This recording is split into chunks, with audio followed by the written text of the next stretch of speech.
how to play the game and see the world, how to travel with or without Magic the Gathering. Welcome in, much love. Trav here in my last day on the Big Island, and I hung around after Pro Tour Kaladesh.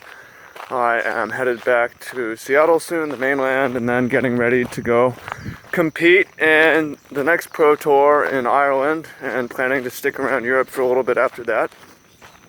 Play the game, see the world had been the catchphrase of the Pro Tour, and for me it was a real reason to play Magic. It's been like the most enriching thing about Magic for me by far. So I want to share with you how to do that, whether you're pro or not pro, whether it makes sense for you, how to make the most of it, how to avoid some early mistakes I made. I've been traveling for Magic for 12 years now, 8 years on the Pro Tour, average of 1 trip a year, 1 to 2 trips when you consider Grand Prix. So my first thought is that you absolutely do not have to travel for Magic. You can just travel, but it's a lot easier to travel for Magic because of impetus. So I would never go to Ireland in January, but I'll go to Ireland in January if they give me a plane ticket and give me a tournament to compete in, right? It takes a lot of initiative to just go off somewhere, but it's a lot easier when you create an impetus with a reason to go compete in something. So I wouldn't have been in Hawaii this year if I hadn't had the impetus. So if you want to create that impetus with or without playing on the Pro Tour, you could put Grand Prix on your schedule, especially if you're in Europe. You have Italy, you have Spain, you have France, you have England, etc. You can go travel and see the world that way. If you're in the US, sorry about the wind right now, hope it's not too bad. If you're in the US, you can go travel around, but there's a real danger of play the game, see the inside of convention centers, and that's what I'm going to advise you to avoid. This was a big problem for me, or not necessarily a problem, but this kind of invalidated the travel for a long time, as I would just get in the, I would just fly and go to the convention center and compete and then fly back. So I wasn't really seeing anything other than the inside of convention centers in the biggest cities, and it wasn't really traveling, it wasn't enriching because I was in new places and I was meeting new people, and that's what it's really about, is about growing and leveling up through travel.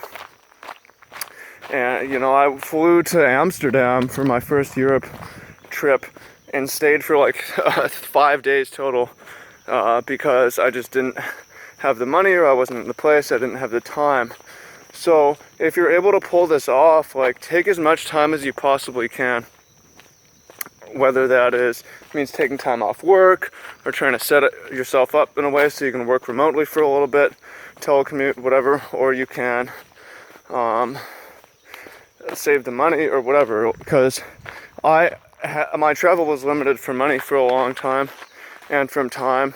I even skipped the World Championships in Japan, and I'm finally going to have an opportunity to go back next year to compete in the Pro Tour in Japan. So especially if you queue for the Pro Tour, they give you a plane, you can there's a lot of flexibility over that plane. You can set it up so that you fly in and then you fly out from a different place like 5 months later or something like that, or 2 weeks, 4 weeks, whatever. Or, I mean, for Ireland, I'll probably fly in Ireland and then fly out Sweden or Spain or the UK or something like that. So you have the flexibility to do that, and you should, because you're going to, it's just an opportunity that you don't want to miss. It's really the best part. So if you make it to the Pro Tour, keep that in mind and try to set yourself up so you're in a position to gain the most from it. If you're not, use Grand Prix as an excuse to travel, and that's just a really fun thing to do. And then finally, if you want to go to places like you're just gonna have to buy. Otherwise, just create initiative, buy plane tickets, and stay as long as you possibly can. That doesn't mean not working, but see if you can serve remotely. And that's about it. I hope that you found that useful. If you want to have any questions about anything, feel free to ask me about travel, about how to make it happen. I've got tips on travel on my other channel, the Travis Wu channel. And I'll be updating YouTubing next year from Japan, from Ireland, and so on. And it'll be really cool. Win or lose, it'll be a great experience. And I realize how blessed I am and spoiled or privileged or whatever you want to call it. And I don't take it for granted. I know it's not easy to do, but I share with you how you can make it happen for yourself. So I hope you find that useful. I hope you're able to do some travel when you otherwise wouldn't have been able to. I hope you're able to travel a little bit longer than you thought. And I hope you're able to meet a lot of cool people, level up, enrich yourself, play the game, see the world. Thank you, and thank you so much. And leave a comment. What do you think about this? What you want to hear? Take care. Much love. See y'all.